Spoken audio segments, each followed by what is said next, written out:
There's nothing that can put Kosovo's independence at risk. This is an irreversible reality. Kosovo will remain independent, free, and sovereign forever.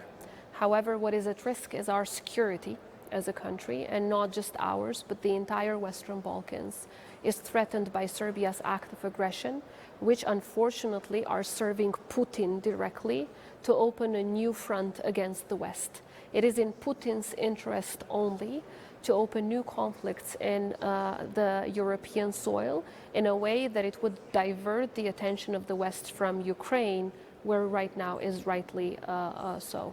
So I think that it is very clear that Vučić and Serbia are acting as a Putin proxy in our region, and unfortunately are being served with the logic of the 90s.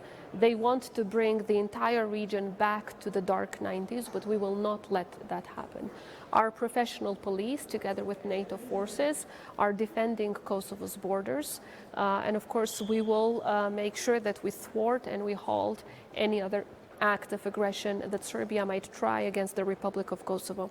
What we need right now is two things: that we step up our joint efforts together with KFOR to secure the border so that they cannot smuggle in more military-grade weapons, little green men uniforms as they have been doing, or military vehicles. And secondly, we need sanctions against Serbia, because this is the only way for them to learn the lesson and not to repeat the same mistakes. There's no unanimity as achieved at the council level. There are still we had a short discussion today when I arrived, like he had with everyone else, I'm sure, who are participating here. And I took the opportunity to inform him of what's going on in Kosovo, what kind of an act of aggression Serbia has committed, and how is that endangering peace and stability in the entire Western Balkans, and then in turn also endangering peace and stability on the entire European continent. Serbia committed an act of aggression through terrorism.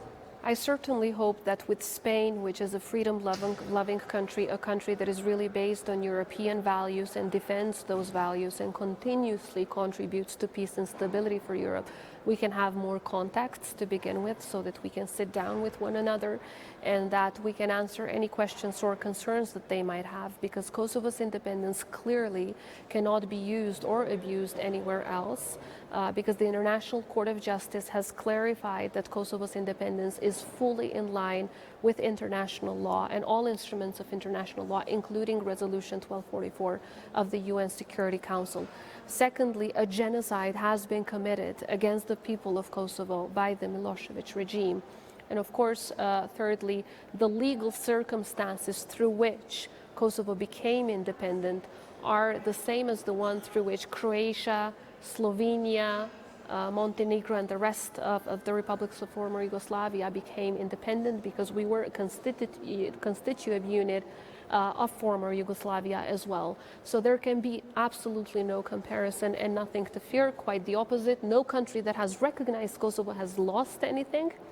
Everyone won a friend, a partner, a committed partner, a partner that is fully aligned with the European Union on all decisions of foreign policy as well as security policy, including sanctions against Russia.